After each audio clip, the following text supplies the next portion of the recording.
Hello dear students, आज हम chemical kinetics के अंतर्गत mathematical characteristics of simple chemical reaction यानी रासायनिक अभिक्रियाओं के गणितीय व्यंजक के बारे में पढ़ेंगे।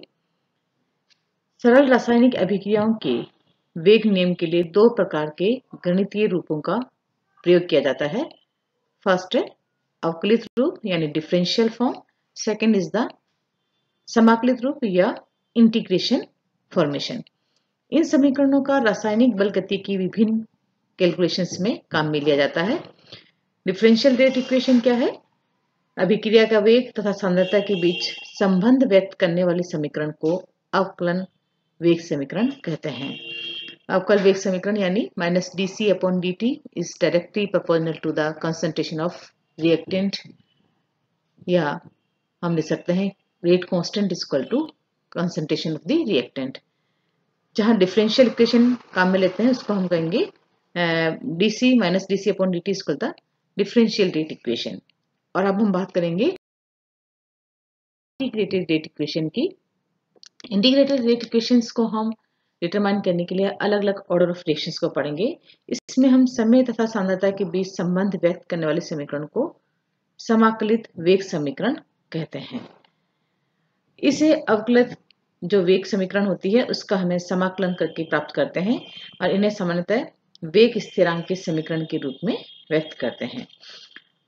अब हम पढ़ेंगे अलग अलग ऑर्डर ऑफ रिएक्शंस के बारे में, जिससे मैंने आपको प्रीवियस लेक्चर में बताया था जो है ऑर्डर ऑफ रिएक्शन क्या है और अणुसंख्यता या मोलिकुलरिटी क्या है। तो ऑर्डर ऑफ रिएक्शन क्या है कि जब रेट ऑफ रिएक्शन किसी रिएक्टेंट की सांद्रता पर निर्भर करती है उसके अकॉर्डिंग ही उसका ऑर्डर ऑफ रिएक्शन होता है।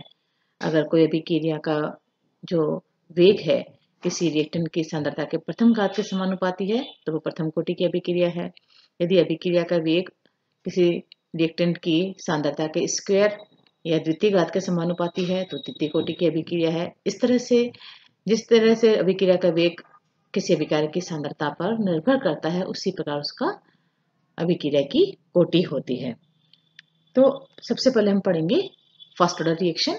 जैसे आप देख रहे हैं फर्स्ट ऑर्डर रिएक्शन में क्या है कि एक मानते हैं एक रिएक्शन है जिसमें रिएक्टेंट क्या है, कैपिटल ए है और प्रोडक्ट क्या बन रहा है, जेड बन रहा है। ठीक है, तो according to the first order reaction की the rate of reaction is directly proportional to the concentration of the reactant. यानी जब अभिक्रिया का वेग किसी अभिकारक की सांद्रता के प्रथम घात के समानुपाती होता है तो ऐसी अभिक्रियाएं प्रथम कोटि की अभिक्रिया कहलाती है। अब इसका हम सबसे पहले देखेंगे differential rate equation. Differential rate equation क्या होगी, माइनस ये इसमें लिखा है जब इनिशियल कंसंट्रेशन हम ये मानते हैं जब टाइम t इक्वल टू 0 है तो इनिशियल कंसंट्रेशन क्या है, स्मॉल a है और प्रोडक्ट कंसंट्रेशन क्या है, 0 है। जब कोई टाइम हम ये मानते हैं एनी टाइम t है तो प्रोडक्ट x बनता है और रिएक्टेंट की कंसंट्रेशन रह जाती है a माइनस एक्स के बराबर। तो सबसे पहले हम देखते हैं कि जैसे मैंने डिफाइन किया था कि the first order reaction in which the rate of reaction is directly proportional to the concentration of the reactant A। तो हम इसको इस तरह से लिख सकते हैं -dA/dt is directly proportional to the concentration of A, जहां A क्या है, रिएक्टेंट है, स्मॉल a इनिशियल कंसंट्रेशन है मोल पर लीटर में, और जैसे मैंने बताया कि आफ्टर टाइम t पे इसकी कंसंट्रेशन क्या रह जाती है, A माइनस एक्स रह जाती है। तो हम इसको अगर -dA की जगह लिख सकते हैं -dA minus x upon dt directly proportional to the A minus x, या हम देख सकते हैं dx upon dt equal to k1 A minus x. इसको हम समीकरण 1 से प्रदर्शित करते हैं। इसको अगर इस समीकरण 1 को अगर हम रीअरेंज कर दें dx upon A minus x equal to k1d लिख सकते हैं। अब समीकरण second is known as the differential rate equation for the first order reaction। ये प्रथम कोटि की अभिक्रिया की अवकलन वेग समीकरण है। अब से इसको डिफरेंशियल रेट इक्वेशन को इंटीग्रेटेड रेट इक्वेशन में बदलने के लिए अब इसको हम चेंज करेंगे। इसमें इसका हम लोग लेंगे तो -ln A minus x equal to k1t minus I, where I is the integration constant. तो यहाँ हमने इसका समीकरण सेकंड का क्या किया है, और इसको हम आई को यानी इंटीग्रेशन कांस्टेंट को कैलकुलेट करने के लिए हम कंडीशंस लगाते हैं। जब टाइम t इक्वल टू 0 होगा तो प्रोडक्ट की कंसंट्रेशन x इक्वल टू क्या होगी, 0 होगी। तो समीकरण 3 में हम ये कंडीशन लगा दें तो क्या मिलेगा हमको, minus l n a equal to 1। ये जो मान है हम समीकरण 3 में रखेंगे तो आ जाएगा समीकरण 5 minus l n a minus x equal to k1t minus l n a. समीकरण 5 को अगर हम रीअरेंज करेंगे तो आएगा l n a upon a minus x equal to k1t का मान प्राप्त होगा। अब हमें क्या निकालना है, रेट कांस्टेंट, यानी इसका k1 का मान निकालना है। तो इस तरह से हम लिख सकते हैं कि, या हम इसको पहले इस तरह एक्सपोनेंशियल फॉर्म में लिख सकते हैं x equal to a1 minus exponential k1t। तो ये समीकरण 6 प्राप्त होती है। या हम इसको समीकरण 6 को रीअरेंज करें, a minus f equal to small a exponential minus k1t। समीकरण अगर जो हमने इक्वेशन 7 लिखी है ये क्या प्रदर्शित कर रही है कि रिएक्टेंट a माइनस एक्स क्या है, टाइम के साथ क्या हो रही है, एक्सपोनेंशियली इसका मान डिक्रीज होता है। ठीक है, ये हम ग्राफ से पता कर सकते हैं कि l n a minus x, और अगर हम टाइम के साथ ग्राफ प्लॉट करें जैसे आप ग्राफ में देख रहे हैं तो कंटिन्यूस इसका क्या होता है, इसका मान जो है रिएक्टेंट कंसंट्रेशन का मान कंटिन्यूसली क्या होता है, फाइनल वैल्यू से, इनिशियल वैल्यू से फाइनल वैल्यू तक लगातार डिक्रीज होता है। और समीकरण 5 में जैसे मैंने बताया था, तो इक्वेशन 5 से अगर प्लॉट करें हम graph l n a upon a minus x versus time t के, तब हमें एक स्ट्रेट लाइन मिलती है passing through the origin which is confirmed to the reaction is the first order। Okay, तो अगर हम इसको अगर log में कन्वर्ट करेंगे तो आ जाएगा 2.303 log a upon t log a upon a minus x. तो log a upon a minus x versus time t की ग्राफ प्लॉट करेंगे तो स्लोप मिलेगा, और slope gives the value of the क्या होगा, मल्टीप्लाई अगर 2.303 से करेंगे तो हमें क्या प्राप्त होगा, फर्स्ट ऑर्डर रेट कांस्टेंट की वैल्यू प्राप्त होती है। So this is the equation 7, and equation 5 is known as the integrated rate equation for the first order reaction। और हमने जो भी पढ़ी थी एक्सपोनेंशियल फॉर्म, अगर हम इसको हम फर्स्ट ऑर्डर रिएक्शन को दूसरे फॉर्म में भी चेंज कर सकते हैं, which is known as the Wilhelmy equation. Wilhelmy equation क्या है कि यदि रिएक्टेंट की इनिशियल कंसंट्रेशन क्या हो, C0 हो, ठीक है, और टाइम t पे Ct हो, तो ए स्मॉल ए का मान क्या होगा, C0 के बराबर, C0 के बराबर होगा, और a माइनस एक्स किसके बराबर होगा, C1 के।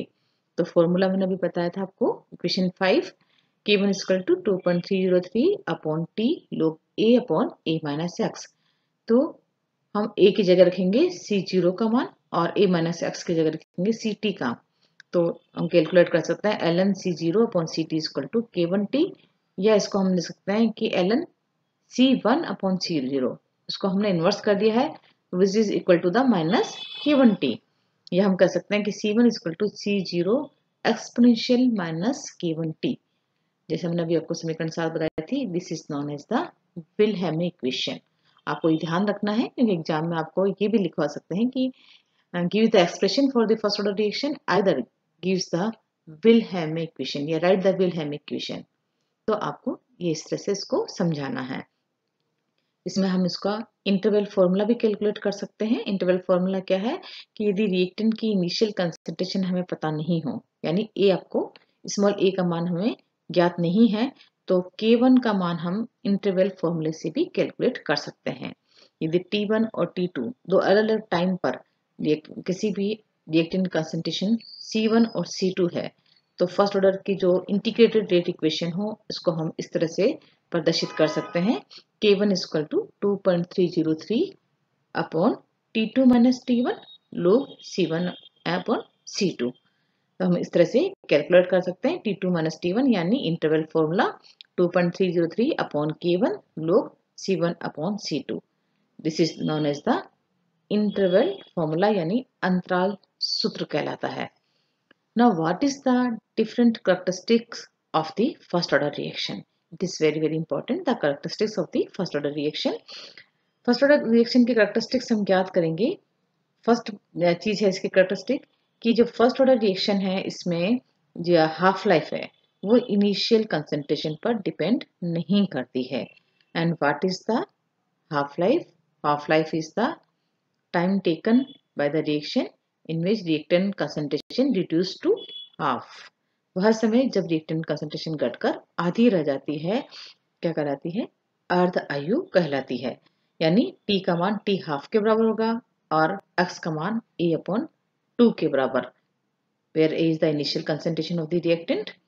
अब t हाफ का फॉर्मूला अगर हम जो भी बताया है आपको फॉर्मूला कि क्या है, k1 equal to 2.303 upon t log a upon a minus x हमें कैलकुलेट करना है. यानी t हाफ कैलकुलेट करना है तो t half is equal to 2.303 upon k1 log a upon a minus a by 2. x की जगह हम क्या रखेंगे? a बाई 2 रखेंगे. तो t हाफ इक्वल टू क्या हो जाएगा? 2.303 upon k1 log a upon a by 2.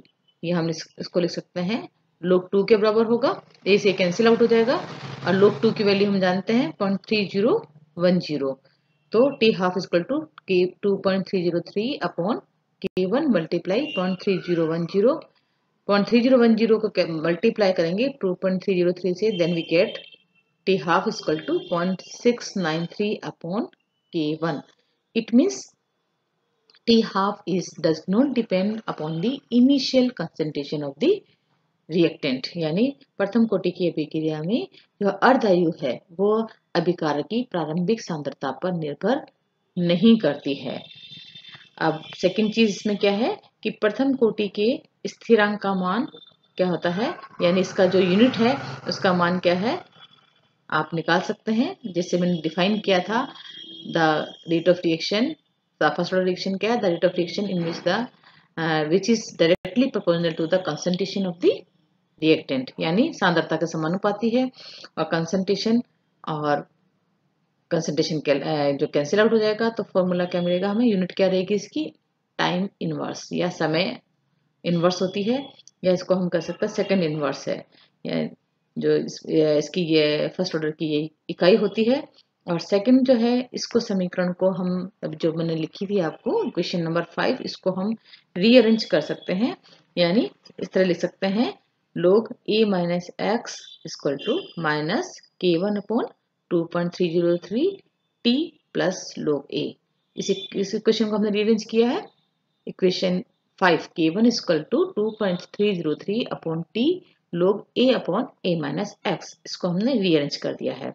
अब हम ग्राफ प्लॉट करते हैं log a minus x versus time t के. तो हमें क्या मिलती है? एक इस तरह देखना, आप ग्राफ में दिख रहा है आपको ये जो सेकंड ग्राफ है इसमें इस तरह से हमें क्या है सीधी रेखा मिलती है डिक्रीज होती हुई, यानी रिएक्टेंट कंसंट्रेशन टाइम के साथ क्या हो रही है? लगातार कम होती जा रही है. और स्लोप का मान जो है वो किसके बराबर होगा? माइनस k1 अपॉन, यहाँ हमने ग्राफ जो प्लॉट किया है ln के बीच किया है, अगर हम उसको log में कन्वर्ट कर देंगे तो slope equal to minus k1 upon 2.303 के बराबर होगा. इस स्लोप से हम ज्ञात कर सकते हैं k1 का मान. k1 इक्वल टू क्या होगा? Slope multiply 2.303. Then we get the value of the k1 यानी फर्स्ट ऑर्डर रेट कांस्टेंट को कैलकुलेट कर सकते हैं.